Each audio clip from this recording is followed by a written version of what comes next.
ಸಂತೋಷ ಆಗಿತ್ತು. ನಾನು ಒಬ್ಬ ಶಿಕ್ಷಕನಾಗಿ ವೃತ್ತಿ ಮಾಡಿದ ಒಂದು ಸಾರ್ಥಕತೆ ನನಗೆ ಕಾಣ್ತಾ ಇತ್ತು.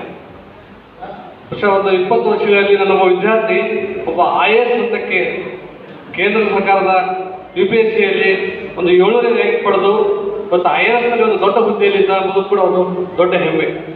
ಇನ್ನೊಂದು ಸಂತೋಷದ ಕ್ಷಣ, ನನ್ನ ವಿದ್ಯಾರ್ಥಿ ಇವತ್ತ ಕವಿವೃಕ್ಷದ ಬಳಗದ ಅಧ್ಯಕ್ಷನಾಗಿ, ಇದು ಸಾಹಿತ್ಯ ಸಂಘಟನೆ ಮತ್ತು ಸಂಪಾದನೆ ದೊಡ್ಡ ಸವಾಲಿನ ಕೆಲಸ.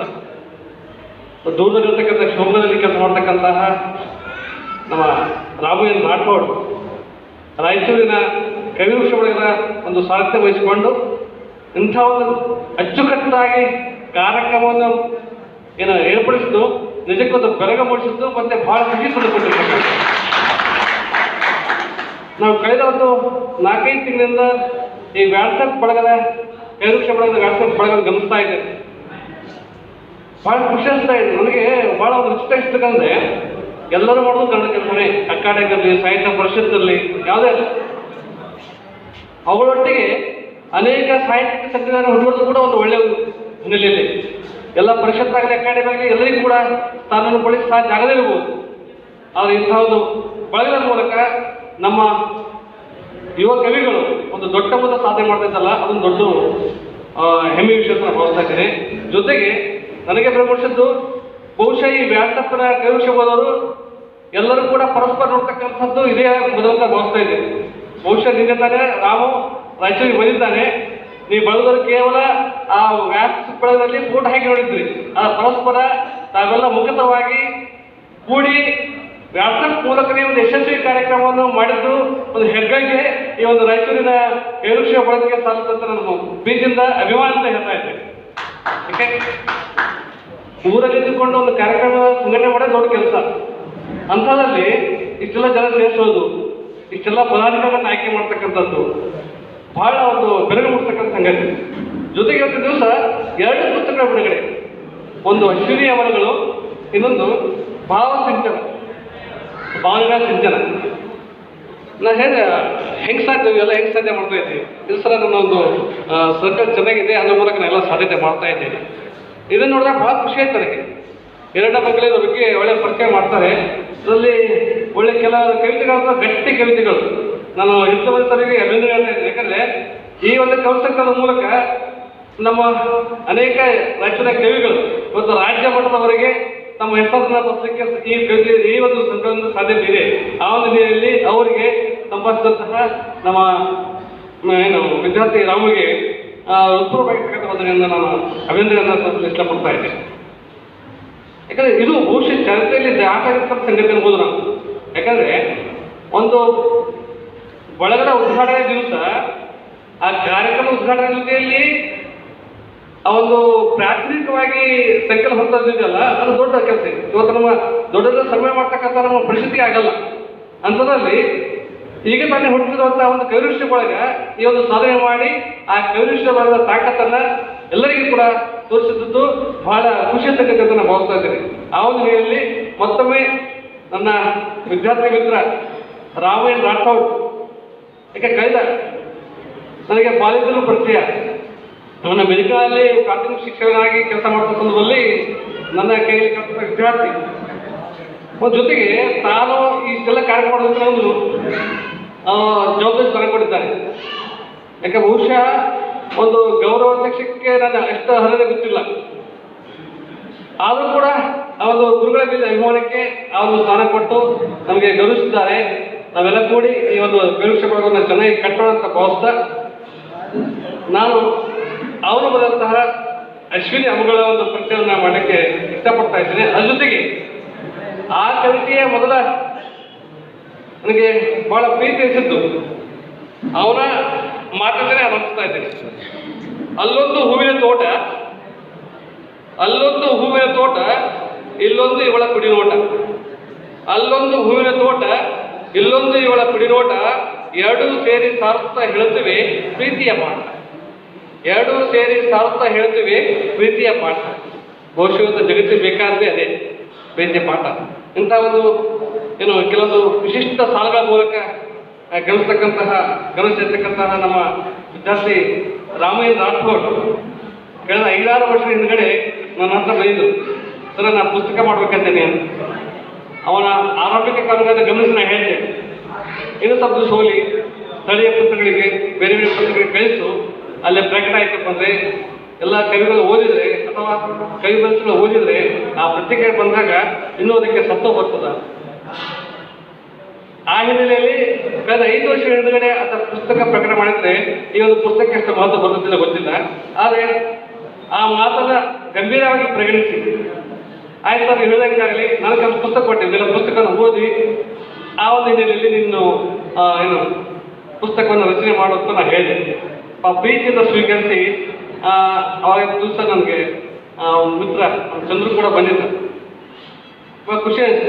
ಎಷ್ಟೋ ಜನ ನಾವೇನೋ ಮುನ್ನೋಡಿ ಬೆನ್ನುಡಿ ಬರೀಕೊಂಡು ಬಂದಾಗ ಕೆಲವು ವಿಷಯ ಹೇಳಿದಾಗ ಅವರಿಗೆ ಅಪ್ಪಾಜಿ ನಡೆಸಿ ಬೈದು ಅಂತ ತಿಳ್ಕೊಂಡು ಬೇರೆ ರೀತಿಯಿಂದ ಹೋಗಿ ಪ್ರಕಟ ಮಾಡ್ತಕ್ಕಂಥ ನೋಡ್ತಾ ಇದ್ದೀವಿ.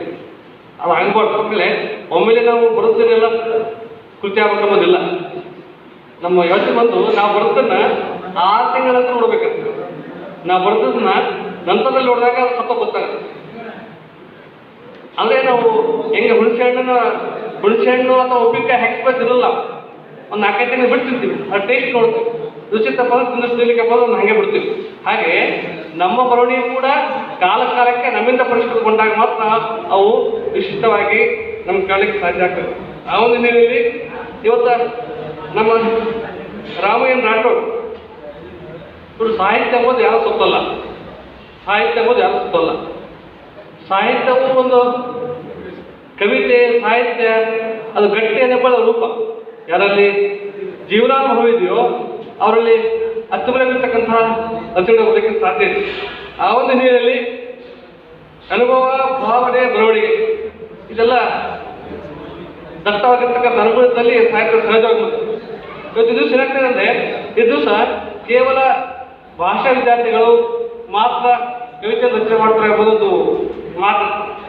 ಆ ಇತ್ತೀಚಿನ ದಿನಗಳಲ್ಲಿ ಎಷ್ಟೋ ವಿಜ್ಞಾನ ಓದಿದಂತಹ, ತಂತ್ರಜ್ಞಾನ ಓದಿದಂತಹ ಅನೇಕರು ಕೂಡ ಇವತ್ತಿನ ದಿವಸ ಸಾಹಿತ್ಯ ಪ್ರಪಂಚದಲ್ಲಿ ಮಿಲ್ತಾ ಇದ್ದಾರೆ. ಇವತ್ತು ಹೊಸದಿಂದ ಅವರು ಏನು ಟೆಕ್ನಿಕಲ್ ಇದರಿಂದ ಬಂದವರು ನಮ್ಮ ಯಾರು ಪ್ರೇಮ ಕವಿ ಜಯಂತ್ ಕಾಯ್ಕಿಣಿ ಅವರು MSc ಬಯೋಕೆಮಿಸ್ಟ್ರಿ. ಅಂದರೆ ಕೇವಲ ಇದು ಭಾವನೆಗಳು ಯಾರು ಸುತ್ತಲ್ಲ ಅನ್ನೋದಕ್ಕೆ ನಾನು ಇದು ಹೇಳ್ತಕ್ಕಂಥದ್ದು. ಜೊತೆಗೆ ರಾಮಯ್ಯನ್ ರಾಠೋಡ್ BSc ಓದಂಥ ವಿದ್ಯಾರ್ಥಿ, ವಿಜ್ಞಾನ ವಿದ್ಯಾರ್ಥಿಯಾಗಿ ಈ ಭಾಷೆಯನ್ನ ಆಸಕ್ತಿಯಿಂದ ರೂಢಿಸ್ಕೊಂಡದ್ದು ಕೂಡ ವಿಶೇಷವಾಗಿರ್ತಕ್ಕಂಥದ್ದು. ಜೊತೆಗೆ ಕೆಲವು ಕಾಲ ಸಿನಿಮಾ ಪ್ರಪಂಚದಲ್ಲಿ ಅಡ್ಡಾಡಿಬಿಟ್ಟು ಹಲವಾರು ಚಿತ್ರಗಳಿಗೆ ಏನು ಹಾಡನ್ನು ಬರ್ದ, ಸಂಭಾಷಣೆ ಬರ್ದ, ಅನೇಕ ಚಿತ್ರಕಥೆಯನ್ನು ಬರ್ದ, ಕೆಲವು ಕೂಡ 2-3 ಚಿತ್ರಗಳು ಕೂಡ ಆಗಲೇ ತೆರೆ ಕಂಡಂತವೆ. ಬಹುಶಃ ಅದೇ ಜಾಗದಲ್ಲಿ ಭಾಳ ಖುಷಿ ಆಗ್ತದೆ. ಯಾಕಂದ್ರೆ ನಮ್ಮ ಹೈದರಾಬಾದ್ ಕನ್ನಡದಲ್ಲಿ, ವಿಶೇಷವಾಗಿ ರಾಯಚೂರಿನಲ್ಲಿ ಏನು ಸಿನಿಮಾದಲ್ಲಿ ಚಲನಚಿತ್ರದಲ್ಲಿ ಕಾಣ್ತಕ್ಕಂಥ ಭಾಳ ಕಡಿಮೆ. ಅದರಲ್ಲೇ ಬಂದಿದ್ರು ಖುಷಿ ಇರ್ತದೆ ನಾವು. ಆದರೆ ನನಗೆ KPCL ಶಿವಮೊಗ್ಗದಲ್ಲಿ ಅಪಾಯಿಂಟ್ಮೆಂಟ್ ಆಯಿತು. ಆ ಒಂದು ಕಾರಣಕ್ಕೆ ಹೋಗ್ಬೇಕಾಯಿತು. ಅದಕ್ಕಿಂತ ಮುಂಚಿತವಾಗಿ ಕೆಲ ಕಾಲ ವಿಜ್ಞಾನ SLC ಹುಡುಗರಿಗೆ ಪಾಠ ಮಾಡುವಂಥವನು ಕೂಡ ಆಗಿದ್ದಾರೆ. ವೃತ್ತಿ KBಲಿ ಕೆಲಸ, ಬರೆಯೋದು ಸಾಹಿತ್ಯ ಬಹಳ. ಯಾಕೆ ಮನುಷ್ಯನಿಗೆ ಪ್ರತಿಯೊಂದು ಕೂಡ ಹೊಂದಿರಬೇಕು. ವೃತ್ತಿ ಮತ್ತು ಪ್ರವೃತ್ತಿದ್ರೆ ಮನುಷ್ಯನನ್ನ ದೊಡ್ಡ ಮಟ್ಟಕ್ಕೆ ಒಯ್ಯಲಿಕ್ಕೆ ಸಾಧ್ಯ ಆಗ್ತದೆ. ವೃತ್ತಿ ಮತ್ತು ಪ್ರವೃತ್ತಿ ಉಪಜೀವನಕ್ಕೆ ನಮ್ಗೊಂದು ವೃತ್ತಿ ಇರ್ತದೆ. ಆದರೆ ಜೀವನಕ್ಕೆ ನಮ್ಗೆ ಇಷ್ಟವಾಗಿರ್ತಕ್ಕಂಥ ಸಂಗೀತ ಇರ್ಬೋದು, ಸಾಹಿತ್ಯ ಇರ್ಬೋದು, ನೃತ್ಯ ಇರ್ಬೋದು, ಯಾವುದೇ ಪ್ರಕಾರವನ್ನು ರೂಢಿಸ್ಕೊಟ್ಟಾಗ ಅವನ ಬದುಕು ಅತ್ಯಂತ ರಮಣೀಯವಾಗಲಿಕ್ಕೆ ಸಾಧ್ಯತೆ ಇದೆ. ಹಾಗಾಗಿ ಜೀವನಕ್ಕೆ, ಉಪಜೀವನಕ್ಕೆ ಕೇವಲ ಉದ್ಯೋಗವಿದೆ. ಜೀವನಕ್ಕಾಗಿ ಇವತ್ತು ದಿವಸ ಸಾಹಿತ್ಯವನ್ನ ರೂಢಿಸ್ಕೊಂಡಿದ್ದಾನೆ. ಅದವನ್ನ ಈ ಒಂದು ಕವಿವೃಕ್ಷದ ಬಳಗದ ಒಂದು ಅಧ್ಯಕ್ಷ ಸ್ಥಾನಕ್ಕೆ ಅವನ್ನ ಕರ್ಕೊಂಡು ಬಂದಿರ್ತಕ್ಕಂಥದ್ದು ಬಹಳ ವಿಶೇಷವಾಗಿರ್ತಕ್ಕಂಥ. ಅದರಲ್ಲಿ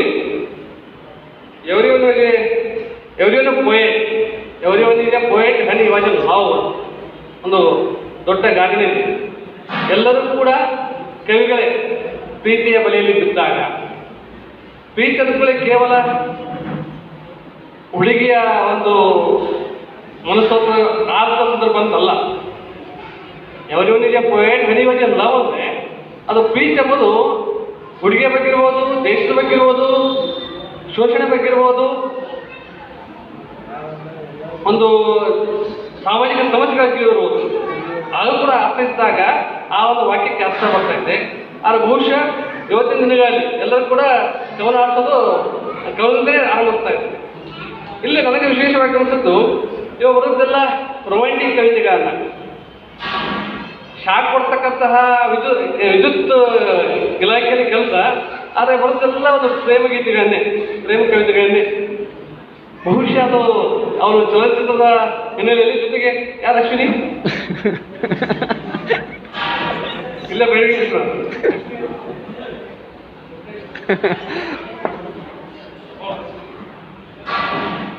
ನಾನು ಬಹಳ ಇವತ್ತ ಕೇಳಿದ್ದು ಅಶ್ವಿನಿ ಅಮ್ಮನಗಳ ಬಗ್ಗೆ.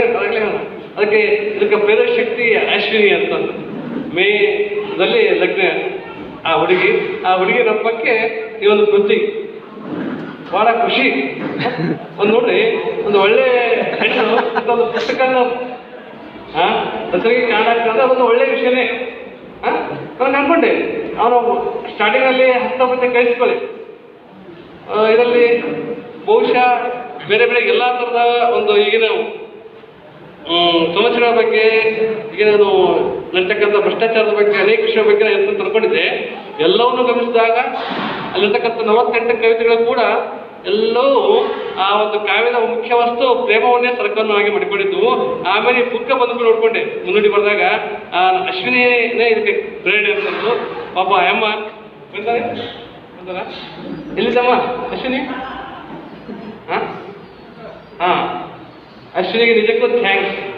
ಯಾಕೆ ಆಕೆ ಕಾರಣಕ್ಕೆ ಈ ಒಂದು ಕೃತಿ ಕಾರಣ ಆಗಿದೆ. ಹಾಗಾಗಿ ಕೇವಲ ಇಷ್ಟಕ್ಕೆ ಸೀಮಿತ ಆಗಬಾರ್ದು. ಕೇವಲ ದಾಂಪತ್ಯ ಗೀತಾಗದಲ್ಲಿ ಅನೇಕ ಕವಿತೆಗಳು ನಿನ್ನಿಂದ ಹೊರಬಂದಂತ ಆಶಿಸ್ತಾ, ಇಲ್ಲೇ ಬಾಲ್ಯದ ಅನುಭವಗಳು ಘಟನೆಗಳು ಸದಾರನ್ನ ಸ್ಮರಣೆಯಲ್ಲಿ ಕಾಣ್ತಾ ಇರ್ತಾರೆ. ಬರವಣಿಗೆ ಹಾದಿಯರಿಗೆ ವಿಶಿಷ್ಟವೇ ಕಂಡು ಅವ್ರ ಅಕ್ಷರ ಪಡೆಯುವ ಹೇಳ್ತಾನೆ. ಮಾಸ್ತರ ಬೋರ್ಡಿನ ಡಬ್ಬಿಂದ ಪೆನ್ಸಿಲ್ ಕದ್ದಿದ್ದು, ಒಂದು ಪೇಣೆಯಾಗ 2 ಮಾಡಿದ್ದು, ಅವಳಿಂದ ನನ್ನ ಪಾಟಿ, ನನ್ನ ಅವಳಿಂದ ಅವಳ ಪಾಟಿ ಬರೆಸಿದ ನೆನಪು, ಒಂದು ರೊಟ್ಟಾಗ 2 ತಿಂದಿದ್ದು, ತೂಕಡಿಸಿ ಇಬ್ರು ಡಿಕ್ಕಿ ಹೊಡೆದದ್ದು, ಓದಾಕ ಬರ್ದೆ ಒಂಟಿ ಕಾಲ ಮೇಲೆ ನಿಂತಿದ್ದು, ಕದ್ದು ಕ್ಲಾಸಲ್ಲಿ ಮಾತಾಡಿದ್ದು, ಮತ್ತೆ ಮುರಿದಿನ ಮರೆತು ಬೆರೆತು ಮಾತಾಡಿದ ನೆನಪು. ಅವಳ ಜೊತೆ ಎನ್ನುವಂತಹ ಇದರಲ್ಲಿ